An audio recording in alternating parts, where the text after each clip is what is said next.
Hello and welcome to ThePapare.com, where we have Garratt Williamson with us this morning, talking about what he's going to have in store for the Sri Lankan referees in the few months upcoming. Garratt Williamson, of course, a retired international rugby referee, and Garratt, from the highs of Japan versus Samoa in Tokyo, now you find yourself here in Colombo. It's an interesting rugby journey that you've had. What were you expecting when you came to Colombo? To be honest, I didn't know what to expect when coming to Sri Lanka. Pleasantly surprised when I refereed a game in December in Kandy to see 9,000 people in the crowd. So rugby is obviously very big here, and one thing I have noticed over the last few months is the intense passion for the game that the Sri Lankans have. And that's one aspect, of course, that is great in terms of development, but it also can hold people back because there's a lot of pressure in and around some games. So, speaking to the referees who you're here to work with, can you tell us a little bit more about what the long-term and the short-term plans are for Sri Lankan refereeing? Well, when I came in December, my brief was to review refereeing in Sri Lanka and to come up with a proposed structure. And one thing I worked out very quickly was that the way of assessing a referee's performance is very, for lack of a better word, negatively geared about how the referee performed, the mistakes they made. The structure I've proposed is more based around coaching, which is understanding where a referee is now, where you would like them to be, and the steps we take to get them there on the way. So I'd like to make it a positive experience. Generally, people in life perform better and develop faster if they feel valued.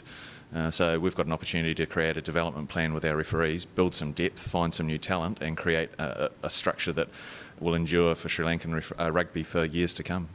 You're here at the invitation of the Sri Lanka Rugby Football Union, Garratt. What did they tell you? What did they say we want you to do when you get here? Obviously, this is what you're going to do, but what was their brief to you? Well, the brief was very simple. It was observe, review with an open mind. There was no restrictions placed on what I was asked to do. See what's going on, work out where there's whether there were any efficiencies that could be made, and create a structure that was going to help refereeing improve. There is a perception that refereeing is not in a good place in Sri Lanka. In my review, I thought it's not too bad. Can it be better? Yes. Can we make it better? Definitely. In terms of coaching, playing and refereeing, Garratt, these are three aspects of the game that really need to develop. Where would you put refereeing if you categorize those three, 1, 2 and 3? Well, I think you've highlighted it perfectly. The three key ingredients of a good game of rugby are the players, the coaches and the referees. And if you don't apply equal resource to any one of those three areas, then the game will suffer. The refereeing probably hasn't been given as much attention as the other parts of the game in recent times, and that's part of the reason why I'm here. And my plan is to dedicate some resource into refereeing to make it at the same level as all the other core components of the game. You say there's a perception that refereeing is not good enough here, Garratt. I mean, being a local, I think perhaps you're being a little polite. The perception is maybe more of a reality than not. But what are your observations since December? What are the reasons for this perception? Well, I think there's a lot of pressure on referees to perform in terms of the perception that some games are bigger than others. There are issues with crowd control at times. I'm not saying that's all the time. And referees aren't treated very well in a general sense, and that just heaps more pressure onto the poor old referees who need to perform under pressure. Lots of foreign referees have come in the past and refereed, and that's robbed our local referees of an opportunity to perform on the big stage and in big games and understand how to operate in a pressure environment. So my goal is to reduce the number of foreign referees coming over and to increase the opportunities for our local guys so they can actually operate under pressure. Well, some of the stakeholders in terms of sponsors, in terms of rugby club management, etc., as the players themselves, a lot of the time they feel that they put in a lot of money into making the game what it is, or investing in coaches, investing in good players, investing in good foreign players as well. And they heap the blame on the SLRFU and the Referees Association for not being up to scratch with the refereeing and therefore sort of negating their investment, as it were. How would you respond to those people? Well, the good news is that the Sri Lankan Rugby Football Union have identified that refereeing is an issue and have prepared to put a resource into it, which is why I'm here. All we need now from the other stakeholders in the game, the clubs, the players, the coaches, is some patience. We can't fix all the problems right now, but we can start. And I'm working on a development plan at the moment that has 4 key areas of the game that we can work on. We will communicate that with the coaches of the teams. That will make what we're trying to achieve public, and that will mean that referees need to commit to the plan. So you should see some improvement over the short to medium term. What we need is patience to help us get through this process through to the end of where I aim us to be in 2 years' time, which is the most reliable referees in Asia. You say patience, Garratt, but the Sri Lankan public will argue that they have been patient for a long time. And that's something that I guess time is not as much on your side as you would like it to be. But how would you address the immediate, or what do you identify the immediate issues as? Well, I think the first thing the public needs to understand is we are trying to do something now that we've never done before. So I've been brought in from outside with a reasonable amount of experience in sport and in rugby refereeing in particular. So that is a sign that we are serious about doing something different.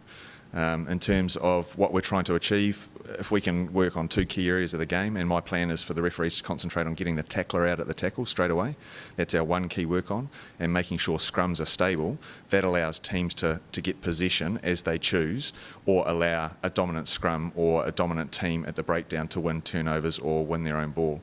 The two other areas that we'll be working on is referees' positioning, so putting them in the best place to see the right things. I do believe that most referees know the difference between right and wrong. It's just a matter of putting them in the right place to see that. And the last one is communication. Quite often we, as referees, run around in a game calling out to players, and it distracts us from observing. So my message to the referees has been less talk, more observing. That will mean the pressure goes back on the players to comply with the laws rather than wait for the referee to tell them. But I think that's a vital part of the game anyway. Players do need to understand the laws.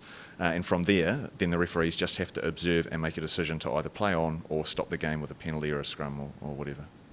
Have you had any time to assess perhaps the understanding of the players, maybe at school level or club level, and the coaches? What is their understanding of the rules? Are they coaching positive rugby? What is the synthesis between them and the referees? Does it exist? Does it need to improve? It's very hard to tell how aligned the coaching and playing of the game is with refereeing, because I think they're so far apart and heading in different directions as we speak. Part of my role is to build the relationship between the playing side of the game and the refereeing side of the game, so that the game in Sri Lanka can go forward together. If we can do that, that's not just going to benefit refereeing and improve the refereeing standard. It's going to improve the playing standard. It's going to benefit Sri Lankan rugby, not just in 15s but in 7s, and I think it'll help the game move forward at a faster rate. We drag in that third component of the game, which is refereeing, and the whole lot goes forward together. You've refereed on the big stages like when Fiji won the Hong Kong the World Series Sevens in 2009. You've done international games. You've done 40-odd Super 15 games as well. Is the pressure any less, Garratt, when it comes to maybe doing a Bradby Shield game or a Joe Pete game or something? Does it get any better or worse? Well, I'm a firm believer that, firstly, pressure is relative to the level that you're operating at now. So that can be different for a first-year referee to a seasoned 50 Test match veteran. I also do believe that pressure is something we put on ourselves. We absorb all the external influences around us, and that increases our mindset. So part of what I want to do with our referees, and particularly the A-panel referees who are refereeing the big school games, the big dialogue league games, the knockout games, is to help them to understand in pressure situations, here's how I deal with pressure. It may just be my shoulders back, my chin up, I take a deep breath, I think about the four things I'm working on, and then I move on and I just referee from this whistle to the next whistle as best as I can. Eventually you put enough of that together, it's full time and you've refereed well. So that's my dream. And what do you think about the body language of referees here? You watched quite a few games already on ThePapare.com, and you've watched them live as well. What does the body language tell you? It varies from referee to referee. So part of the whole package is being able to sell what you're doing on the field, and that's in terms of your signals, your whistle, and how you talk to people. So part of the I was always a little bit calmer on the field, and I always like to have a relationship with key players on the field. And part of my role over the next few months is to understand how, because everyone communicates differently with a different style, is to understand how different referees communicate and to help them bring that into their game. During the game, as we cross the white line to start the game, we feel as though we have to become somebody else, and quite often we're better served if we cross the white line and just be ourselves. There is a sort of an erosion between the referees, the players, the coaches, and even the Sri Lankan public. I mean, they have reached almost sort of status which doesn't bode mention really, because a lot of referees don't get any sort of respect from the spectators or even the players. How do you pull that back now that it's gone so far backwards? Well, I think, as I said before, me being here is something different. So it's my job to build the relationship, like I said, between the playing side of the game and the refereeing side of the game.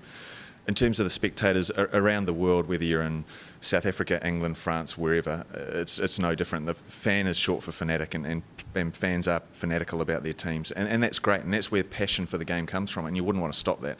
There is a fine line between fanaticism and your ability to blame a referee for a performance. Fans generally find it easier to blame a referee than their own team because they have to go out and support that team again the following week. Am I saying we're perfect? No, I'm not. We're far from perfect, but I think there's just an element of patience by all stakeholders in the game to understand what we're trying to achieve, and then it will fall on my shoulders and it'll be on my head if it doesn't work. I back my skills to be able to do that, but as a group of referees, we're excited about where we're headed. There is something I've noticed, Garratt, watching games, is that sometimes referees think they haven't done a good enough job if they've not shown a yellow card or two during a game. What would you tell someone who has that idea of refereeing? I'd be very surprised if that was the mentality. Quite often as human beings, we want to be right, regardless of whether we're rugby consultants, lawyers, or whatever. We want to be right, and understanding the right time to be right, I guess, is the key for referees to understand, and we'll get there at some stage. Is one of your messages to the referees, it's okay to be wrong? It's never okay to be wrong, but you need to understand that we can't be perfect. So minimising the key moments in the game where being wrong has an impact on the game is the key. And if we just focus on our 4 key things that we're trying to deliver, if we absolutely nail those 100%, we'll be right more often than we're wrong. And I think the coaches will see a steep improvement. And when we start to plateau, that's when we need to thinking, are we on the right track? What do we do next? Where do we go from here? Referees have different personalities on the field, Garratt. I mean, you've got guys like Jonathan Kaplan who are quite authoritarian. You've got guys like Nigel Owens who talk a lot. You've got people like Wayne Barnes who also do a lot of talking and try to manage the game rather than call the fact after it has happened. Sri Lanka tends to be quite authoritarian in the sense it's a very top-down, I am in charge here sort of approach. Would you be changing that, or do you think it's something worth changing, or you want to work within that structure? Well, as I said before, different people have different personalities, and we need to take our personality on the field. If that means that, and the world of rugby has people who are almost dictatorial versus laid back and relaxed, and I think we need to understand who the person is first before they cross the white line, and try and encourage them to be that same person and use the skills of their own personality to be good referees out in the middle, and that's a different thing to understand for different referees. You said good human beings make good referees in general, Garratt. What are we doing about recruitment? What is your plan in terms of getting some good people into the mix as well? Well, part of our structure is talent identification. So talent identification can come from various areas. At the moment, we're travelling around schools and we're looking for good young men or good young ladies. So the theory is that good people make good referees. The easy part is to teach people how to referee. The hard part is finding the people with the right characteristics to be a good referee. So we're going to schools, we're looking for ex-players, we're scouring the ranks of our existing referees to find who we have, understand more about them. We want to build some depth below our top referees because we have an ageing population in our top group. We want to build some depth, and then we want to build a whole lot of new good young people coming through so that as everyone moves up in the cycle, we've got ready replacements. So things like refereeing a tackle or refereeing the third person arriving at the ruck, etc., those are a bit way down the line, isn't it? Yeah, so, I mean, good people, like I say, make good referees. The ability to teach, there's World Rugby stuff on the World Rugby website. There's good people who have refereed in Sri Lanka who are part of our coaching structure. I'm a resource as a consultant coming in, so we can teach the rugby stuff. It's just a matter of finding the people who are doing it for the right reasons, and it's been promising. I've been to 2 schools in the last 2 or 3 days, and I've found 2 very promising young prospects. They've never refereed before, but they seem to be the right sort of people. Well, that's great. That's really good to know. Garratt, and how long will you be here? How often will your involvement be? I'm here for 10 weeks a year, 5 visits of 2 weeks each. I'm still operating remotely from back in New Zealand, so I'm still doing work. I use your website to view rugby games, so that's very helpful in terms of me understanding what the referees are doing. Our head coach in our structure is Dilroy Fernando, so I liaise closely with him, and then we have coaches for the different panels that report through to Dilroy. So we've got a reporting structure in place so that we know who we've seen, what they're doing, how they're developing. We still have our CMOs going out and assessing their performance, and that just feeds into our coaching system. Well, what do you think of Sri Lanka so far in terms of non-rugby stuff? You liking the place? Oh, this place is paradise. I can't imagine why I ever would have come to Sri Lanka before unless it was about rugby, and it's just one of those things. Sometimes you don't know what you don't know. I was lucky enough in December to head down to the southern beaches, and this place is just paradise, and the food is great. Glad you're enjoying it, Garratt. Now, I'm sure our referees will be enjoying your involvement with them as well. So we hope to keep talking to you and finding out how the development has worked and what you're discovering as you go along as well. And hopefully it will be a very fruitful liaison with you and the Sri Lankan Rugby Football Union and our referees. Thanks very much for joining us on the ThePapare. Thank you very much. Good to be here.